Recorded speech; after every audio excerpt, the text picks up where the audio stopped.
ठिकाणी हे बघा, आपण हा बोर्ड बघतोय, सर्वज्ञ निसर्गोपचार केंद्र संगमेश्वर.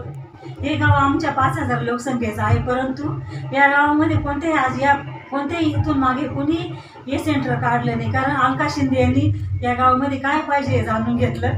पहिलं त्यांनी जेव्हा डिप्लोमा केला त्यावेळेस पहिली त्यांची एक क्लायंट म्हणून मी आले आणि मला त्यांनी 100% गुण दिला. माझी मान दुखायची, मी 2017 मानेवर उपचार केले. मी नाशिकला लेले हॉस्पिटलमध्ये गेले, आपल्या संगमनेरमध्ये सर्व हॉस्पिटल मी भेटी दिल्या. 1.5 लाख रुपयाचे औषधं मी घेतले.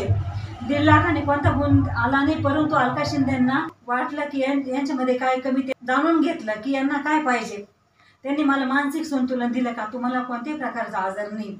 त्यांनी पहिलं मला धीर दिला, म्हणजे निसर्गाने जो उपचार करतोय तो त्यांनी मला ओळखलं की यांना काय पाहिजे. म्हणजे एक मानसिक तणाव दूर करण्यास त्यांनी मला सपोर्ट केला.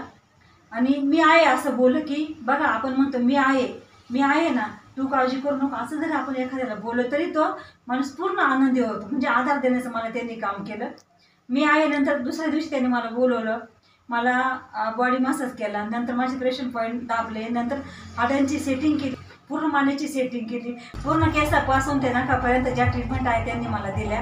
त्यांनी माझा मसाज केला, हेअर मसाज. मला त्यांनी फ्रेश वाटलं. आणि हेअर मसाज प्रत्येकाने केलं पाहिजे. बघा, आपल्या डॉक्युमेंट खूप काय असतं दिवसभराचं, हे अमकं तमकं, हे करायचं ते करायचं, कुणी भांडणं करतं, खूप असं गोपाळकाला असतो आणि तो बाहेर निघायचं काम फक्त हेड मसाज करतो. त्यांनी हेड मसाज खूप सुंदर केला, व्हायब्रेट मसाज केला मशीनद्वारे, मला त्यांनी छान वाटलं. नंतर माझा फेस मसाज मशीनद्वारे केला. फेस मसाजने माझ्या चेहऱ्यावर ग्लो आला. कोणत्याही प्रकारचं मी फेशियल करत नाही, 100% निसर्गोपचार पद्धतीने फेशियल करायचं काम त्यांनी माझं केलं. हे नाकारता येणार नाही, याच्यामध्ये कोणतीही एक गोष्टही खोटी नाही असं मी ओपन सांगू शकते.